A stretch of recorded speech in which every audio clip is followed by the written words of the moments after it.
watching one of the all-time great coaching matchups. Two of the three all-time winningest active coaches. And they have Lefty Driesell and Dean Smith meeting for 42 times. This is the 42nd meeting. Dan Patrick profiles this great coaching rivalry. They were generals of the South.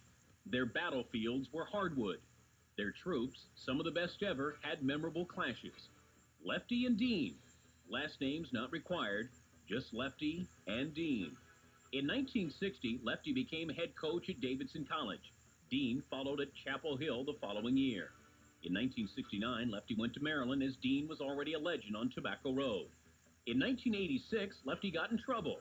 Dean had a dome named after him the same year. In 1988, Lefty started up again at James Madison. Dean finished with his 10th ACC championship. Different paths, but mutual admiration. I have great respect for Lefty and his coaching ability. The kids play hard. I enjoy competing against him. I mean, he runs a good program and, has had great athletes.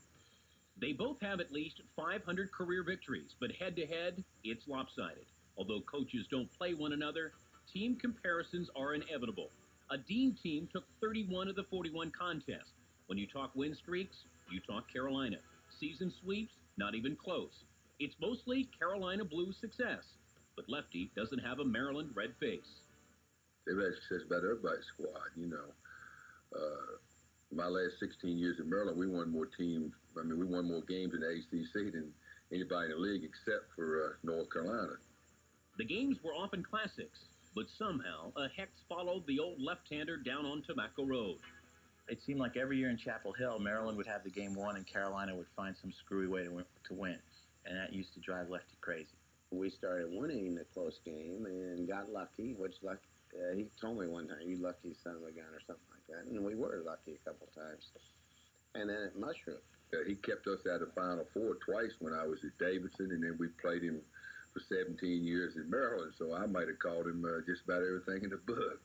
And head-to-head recruiting wars early on caused even more tension between the two. The thing you have to understand about Lefty and Dean is they've been going at it since 1966, when Lefty thought he had Charlie Scott ready to come to Davidson.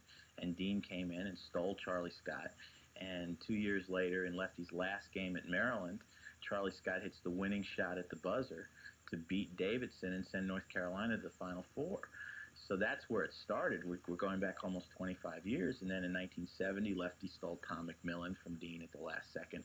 And if they weren't going head-to-head in that, then I don't know what you go head-to-head in, because when you go at each other in recruiting that way, that's about as intense as it gets.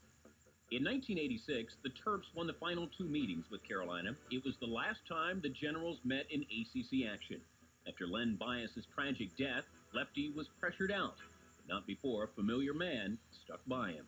When Lefty was forced out, one of the first people to defend him was Dean, and I think that's mellowed the relationship. The fact that Dean stood up and said Lefty was made a scapegoat. That could happen on any campus in America. Harvard's campus, Michigan's campus, North Carolina, Duke, any campus. He's very loyal to people and very polite, and, you can't find anything bad against Dean. I mean, he's very careful what he says, and, I respected him for saying that and appreciated it. Recruiting wars and hard-fought battles, but in the end, respect and admiration for Lefty and Dean. I'm Dan Patrick, ESPN.